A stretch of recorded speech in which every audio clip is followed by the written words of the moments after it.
کہ ایک نوجوان تھا، وہ استاد کے پاس پڑھنے گیا اور تھا وہ بادشاہ زادہ۔ تو استاد نے جب یہ حدیث سنائی نا کہ من صامت نجا، جو خاموش ہو گیا وہ نجات پا گیا، تو شہزادہ خاموش ہو گیا۔ اب بادشاہ کو فکر لاحق ہوگی کہ بیٹا بولتا نہیں، کیا مسئلہ ہوا؟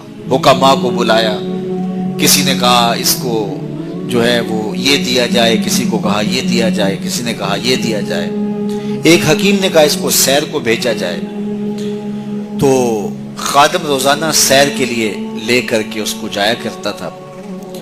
ایک دن اس نے دیکھا کہ ایک درخت ہے جس کی گھنی شاخوں میں جانور بیٹھے ہیں، ایک شکاری تیر کمان لے کر کے گزر رہا تھا۔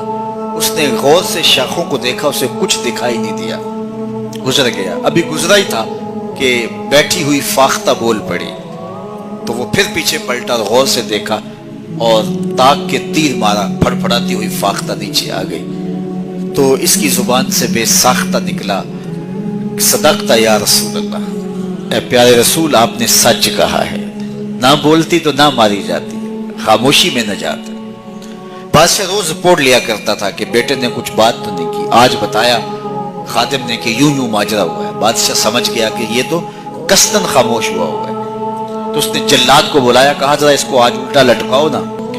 تو جلاد نے الٹا لٹکا کے جب اس کو کوڑا مارا نا تو پھر چیخا، کہا صدقت یا رسول اللہ صلی اللہ علیہ وسلم، یا رسول اللہ آپ نے سچ کہا، فاختہ بولی وہ ماری گئی، میں بولا میں مارا گئی۔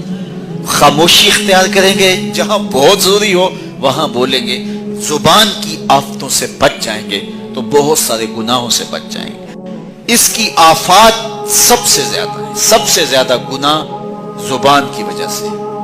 تو فرمایا جو خاموش ہو گیا وہ نجات پا گیا، چونکہ یہ بولتی ہے تو جھوٹ بولتی ہے، یہ بولتی ہے تو شکوے کا لہجہ اختیار کرتی ہے، بہتان لگاتی ہے، غیبت کرتی ہے، چغلی کرتی ہے، دو افراد کو تقسیم کرنے کا ذریعہ بنتی ہے، لوگوں کے دل دکھاتی ہے، اذیت پہنچاتی ہے، گالی سب و شتم یہ اس کا مزاج بن جاتا ہے۔